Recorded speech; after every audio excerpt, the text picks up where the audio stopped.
Something just came to mind. Something you weren't thinking about.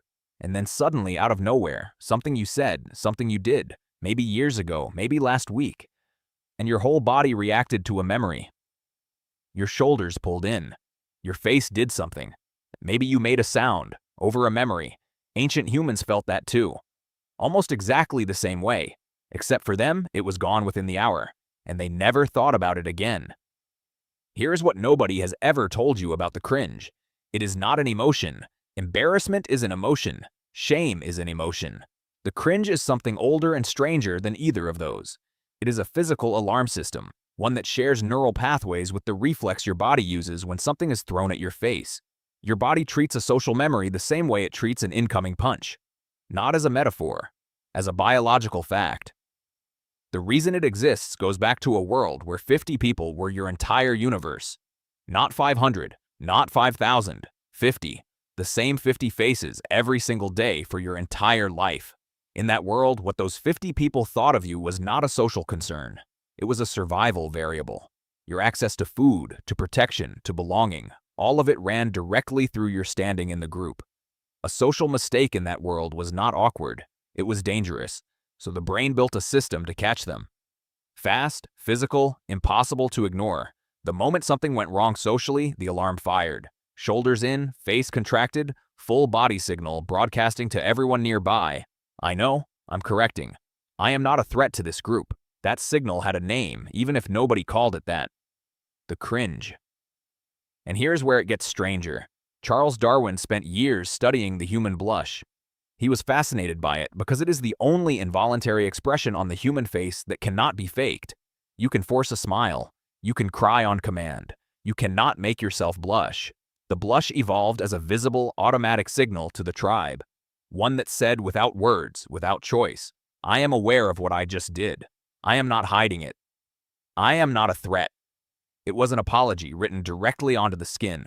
And it worked, because in a tribe of 50 people, the group saw it. Someone laughed, someone touched your arm, the air shifted, the threat was acknowledged, and then it was over. The brain received the signal it had been waiting for.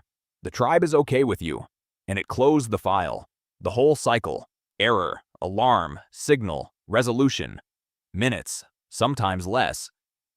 Now here's the part that explains every memory that still hasn't left you. The cringe system was built with one assumption hardwired into it. The assumption that after you sent the signal, the tribe would respond, that there would be a resolution, that the file would close. That is not a design flaw. That assumption was correct for 290,000 years. Every single time the alarm fired in the world it was built for, the resolution came. The group was right there. The group always responded. That assumption no longer holds. You said something awkward at a party of 200 people, half of whom you will never see again. You cringed. You sent the signal. Your shoulders did the thing. Your face did the thing. Everything the system was supposed to do, it did.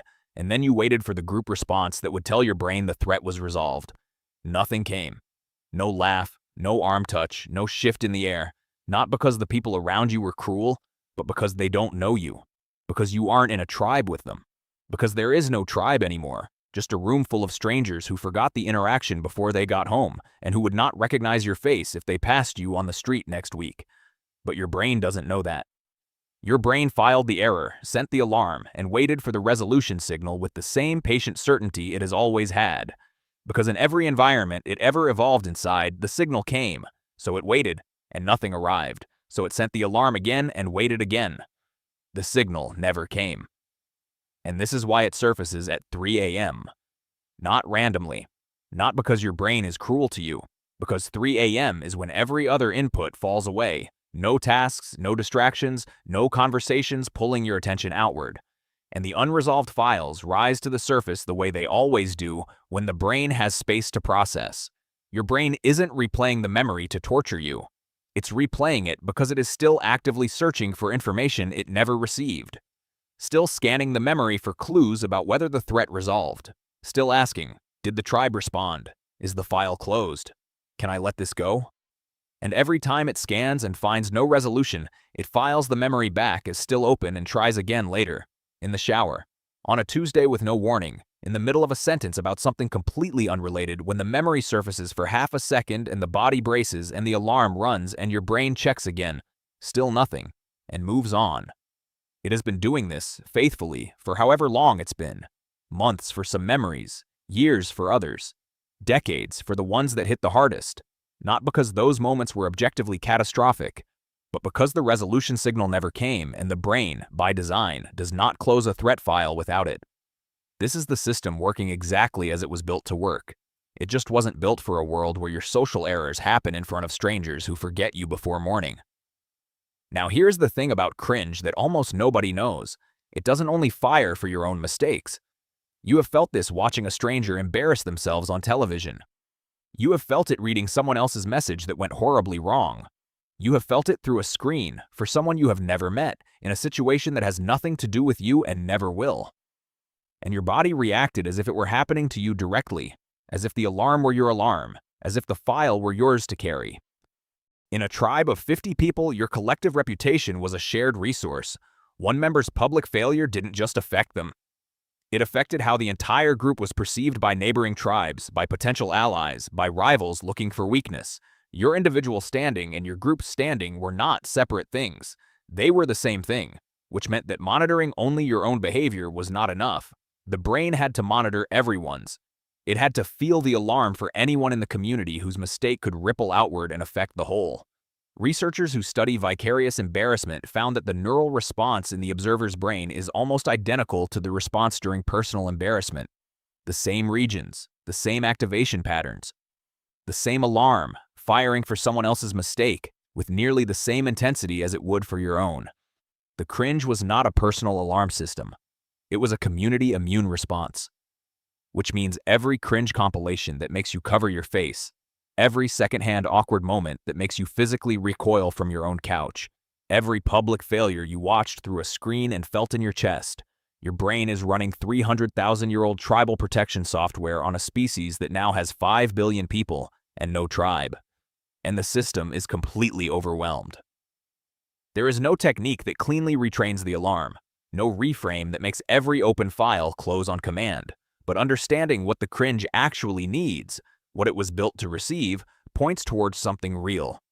The Cringe needs a witness to close. It always did. Specifically, it needs the kind of witness that ancient humans had built into their lives by default. People who knew your full context, who understood who you were beyond a single moment, who could look at what happened and signal back something true. We saw it. We know you. You're still one of us. Not a stranger's reassurance. Not a comment from someone who doesn't know your name. The specific resolution signal the brain is waiting for is one that only comes from people who genuinely know you. And the more isolated modern life becomes, the more those people are replaced by audiences, followers, viewers, strangers who see one moment and know nothing else, people who can witness the error but have no context to close the file with. Ancient humans didn't need a solution to this problem because the structure of their lives prevented it from existing. The 50 people were always there. The resolution always came. The file always closed. Not because they were emotionally healthier or more evolved, but because the world they lived in was the world this system was actually designed for. That memory that came to mind at the very start of this video. Your brain has been carrying it not because you're weak, not because you're too sensitive, not because the thing that happened was actually as significant as it feels in the dark at 3 a.m. It has been carrying it because it sent a signal and waited for a response, and the response never came. It has been faithfully, patiently doing exactly what it was built to do, holding the file open, checking for resolution, running the alarm on schedule, for however long it's been. Waiting for 50 people who knew your name to look at you and tell you it was okay. The tribe is fine. They moved on. They forgot about it probably before the week was out. Your brain just never got the message.